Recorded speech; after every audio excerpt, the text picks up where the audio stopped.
بسم الله الرحمن الرحيم تبارك الذي بيده الملك وهو على كل شيء قدير الذي خلق الموت والحياة ليبلوكم أيكم أحسن عملا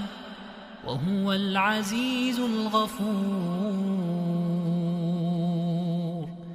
الذي خلق 7 سماوات طباقا ما ترى في خلق الرحمن من تفاوت فارجع البصر هل ترى من فطور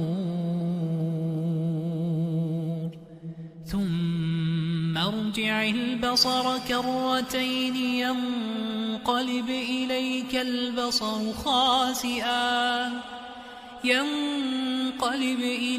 البصر خاسئا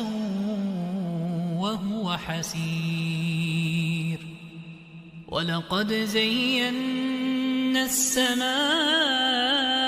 الدنيا بمصابيح وجعلناها رجوما للشياطين وأعتدنا لهم عذاب وللذين كفروا بربهم عذاب جهنم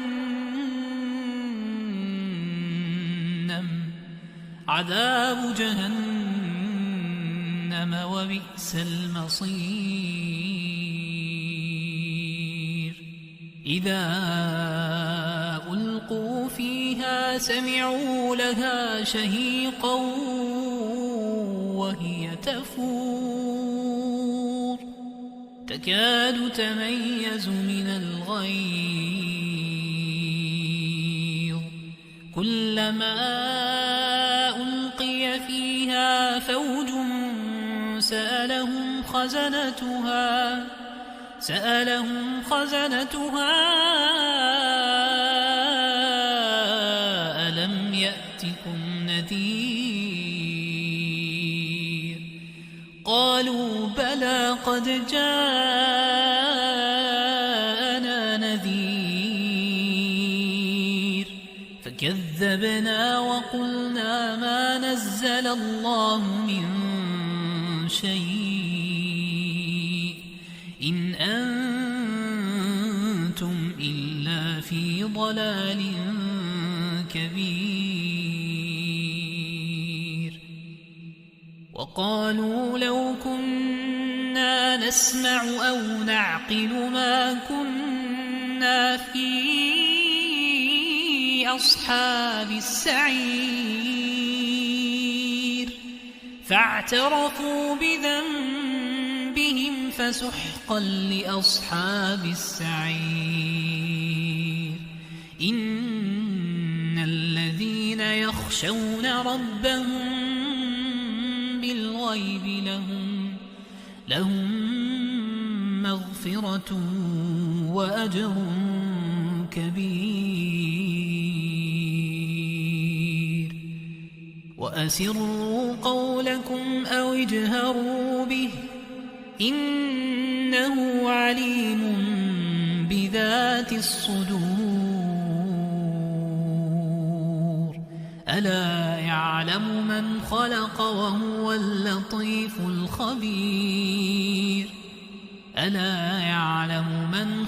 وهو اللطيف الخبير هو الذي جعل لكم الأرض ذلولا فامشوا في مناكبها وكلوا من رزقه وإليه النشور أأمنتم من في السماء أن يخسف بكم الأرض فإذا هي تمور أم أمنتم من في السماء أن يرسل عليكم حاصبا فستعلمون كيف نذير ولقد كذب الذين من قبلهم فكيف كان نكير أولم يروا إلى الطير فوقهم صافات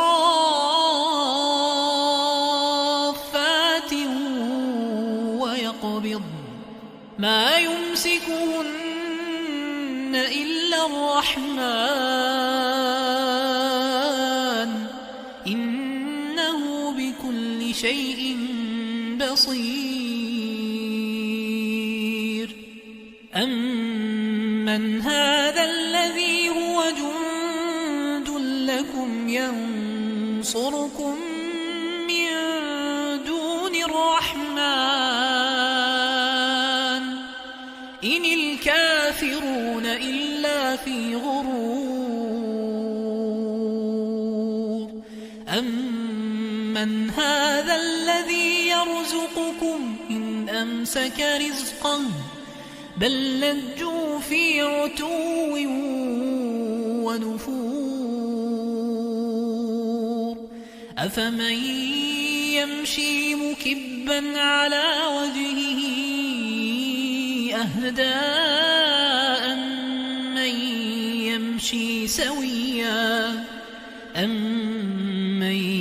يمشي سويا على صراط مستقيم قل هو الذي أنشأكم وجعل لكم السمع والأبصار والأفئدة قليلا ما تشكرون قل هو الذي ذرأكم في الأرض وإليه تحشرون ويقولون متى هذا الوعد إن كنتم صادقين قل إنما العلم عند الله وإنما أنا نذير مبين فلما رأوه زلفة سيئت وجوه الذين كفروا وقيل هذا الذي كنتم به تدعون قل أرأيتم إن أهلكني الله ومن معي أو رحمنا فمن يجير الكافرين من عذاب أليم فمن يجير الكافرين من عذاب أليم قل هو الرحمن آمنا به وعليه توكلنا فستعلمون من هو في ضلال مبين قل أرأيتم إن أصبح ماؤكم غورا فمن يأتيكم بماء معين